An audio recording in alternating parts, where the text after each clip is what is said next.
Continuando con este libro titulado Los mercados de la Ciudad de México de Diego G. López Rosado,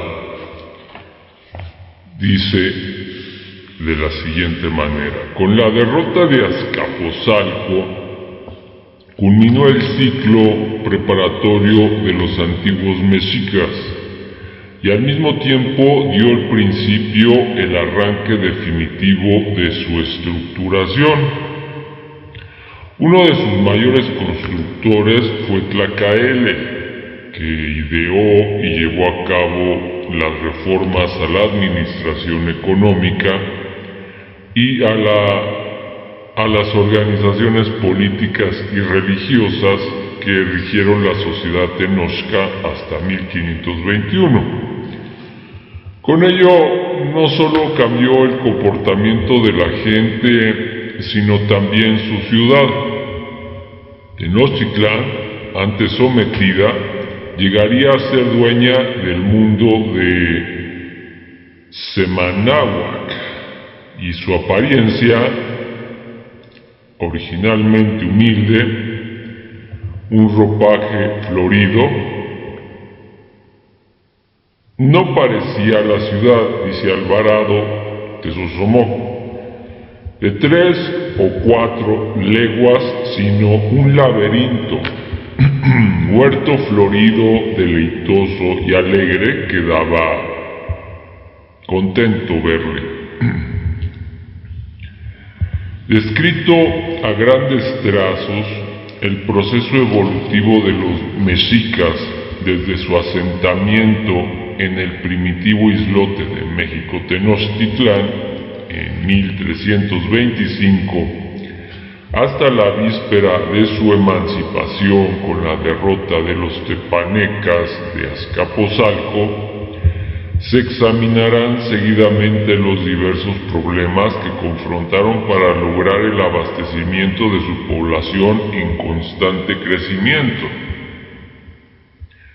En el lapso transcurrido desde la fundación de su ciudad hasta el gobierno de Acamapixtli, la única fuente de recursos provenía de los esquilmos lacustres, que debían distribuirse equitativamente entre el pago de tributos, sostenimiento propio y el trueque con los comerciantes tepanecas. Un panorama aproximado de las posibilidades de abasto de esta época podría obtenerse al tomar en cuenta, como afirma Mauro Olmeda, las exigencias de espacio del hombre preagrícola, que como vive de la caza, la pesca y la recolección de frutos silvestres debe contar con un espacio cuyas dimensiones se medían no en personas por kilómetro cuadrado, sino en kilómetros cuadrados por persona, y su número varía en función de la humedad y del clima, pudiendo fluctuar según las regiones entre 30 y poco menos de 1 kilómetro cuadrado por habitante. Pie de nota o pie de página: Olmeda, Mauro, El desarrollo de la sociedad mexicana, capítulo 1, la fase prehispánica, capítulo 3. Los mexicas disfrutaron de grandes extensiones para desarrollar sus actividades de subsistencia. Ángel Palerm estima que los lagos, lagunas y pantanos cubrían a principios del siglo XVI unos 1000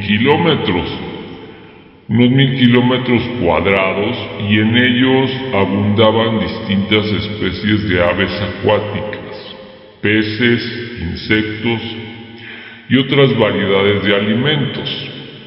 Víctor M. Castillo cita a Chimalpain, que al referirse a cierto ofrecimiento por parte de los mexicas, proporciona una relación sumaria de los productos de la laguna, mencionando peces, ranas, cocoles de agua, gusanillos de la laguna, tamales de gusano, tortillas de mosco y camaroncillo, guacosiles y bledos de agua, y luego los patos, ánsares, grullas, chichicuilotes, apopotlí y ánades. Y luego agrega que mucho les afligía, ya que todo les pedían, sobre todo el plumaje de los apipixca, de los pájaros del agua, y luego las plumas ricas de color. A pesar de la extrema laboriosidad de sus habitantes, los niveles de alimentación en este periodo deben haber sido tan precarios que los mexicas, para poder subsistir, se vieron obligados a proporcionar contingentes militares a los tepanecas para apoyar sus campañas de conquista. La vida económica de los tenochcas bajo sus primeros reyes, Acamapistli, Huitzilihuitl y Chimalpopoca, no sugiere cultivo agrícola, aunque lo habían practicado antes fuera del lago. Según Torquemada, sus ocupaciones principales eran la pesca, la caza, la fabricación de canoas y la guerra. Los atributos a Azcapotzalco consistían de aquellas cosas que crían en esta laguna. Bajo el reinado de Ixcoatl, la situación empieza a cambiar. Torquemada menciona cementeras como parte del tributo de Tenochtitlán a los tepanecas. La aparición de chinampas cultivadas parece estar relacionada con la construcción de un caño para traer agua de los manantiales de Chapultepec. De acuerdo con estas informaciones, la agricultura no llegó a figurar como fuente de abastecimiento para los mexicas, sino unos cuantos años antes de formarse la Triple Alianza. En cambio, el comercio fue desde sus inicios el medio más usual para proveerse de todos aquellos productos de los que carecía el islote. Al respecto, Palerm, citando a Tezosomoc, relata que cuando tuvieron un conflicto con Azcapotzalco, los tepanecas señalaban: veamos, ¿de dónde les vendrá la leña que allá queman y legumbres que van de nuestra tierra para México Tenochtitlán con que se sustenta? Diego Durán, ya citado anteriormente, menciona, aquí hacen otra referencia, que es Palerm, Ángel y Wolf, Eric, Agricultura y Civilización en Mesoamérica, página 86 y 87. Diego Durán, ya citado anteriormente, menciona que los cazadores y pescadores cambiaban sus productos por morillos y tablillas, leña, cal y piedra. El intercambio comercial alcanzó niveles sin precedente cuando durante el gobierno de Huitzilihuitl, ya prácticamente abolido el tributo, aumentaron los volúmenes disponibles que pudieron colocar con cierta facilidad en los mercados de las poblaciones circundantes, aprovechando la libertad de hacer lo que les concedieron los tepanecas. Los mexicas, en las postrimerías de este periodo, contaba ya con un gobierno que representaba todos los poderes, una economía que había rebasado el nivel de simple subsistencia, fuerzas y medios de producción en pleno desarrollo, y su condición tributaria significaba ya un obstáculo que era indispensable eliminar.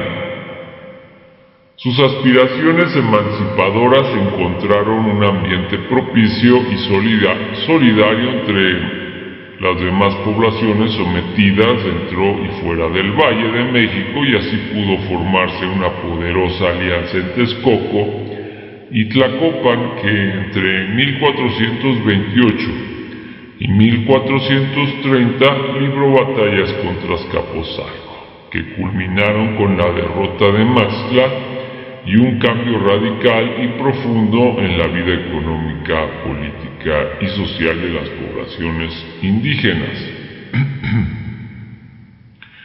Periodo de 1428 a 1521.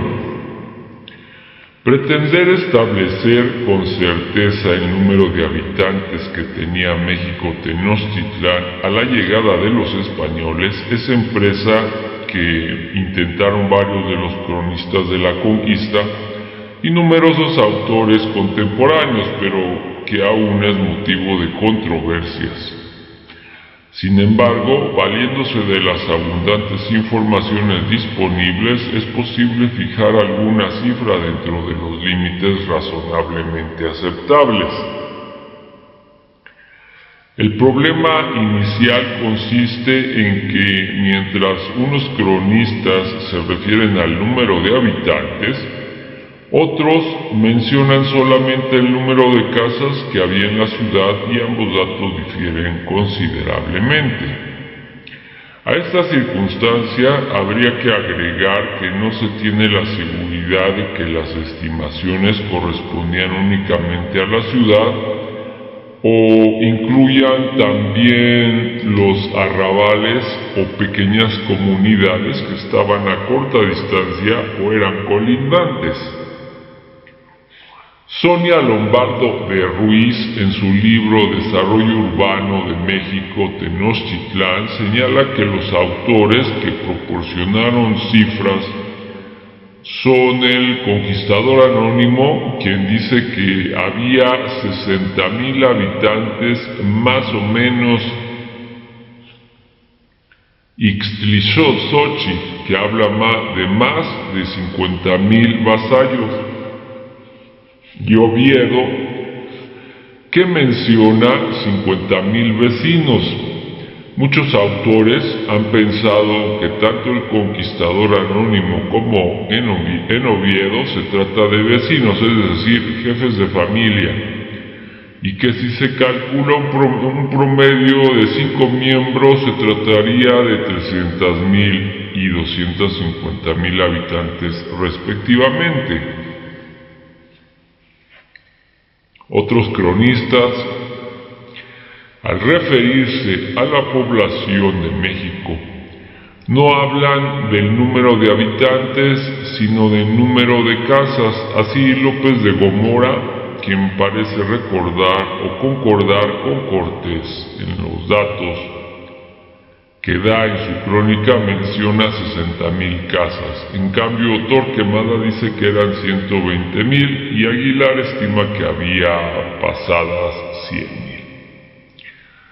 Por otra parte, la representación de solares y casas en el plano de papel de Amate ha servido para deducir la población total de la ciudad, y sobre esa base, Maudslay infiere una población de 213,200 habitantes. En cambio, Justino Fernández calcula solo 62,000.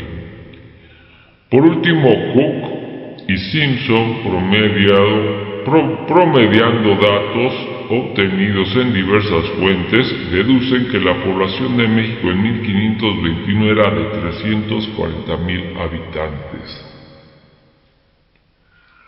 Como ningún cálculo es coincidente y parece aventurado hacer generalizaciones respecto al número de miembros por familia o de habitantes por casa, o a la uniformidad de tamaño de los solares que presenta el plano de papel de Amate, no es posible aceptar estas estimaciones como estrictamente verdaderas. En conclusión, los datos más fidedignos para obtener un cálculo realista los proporciona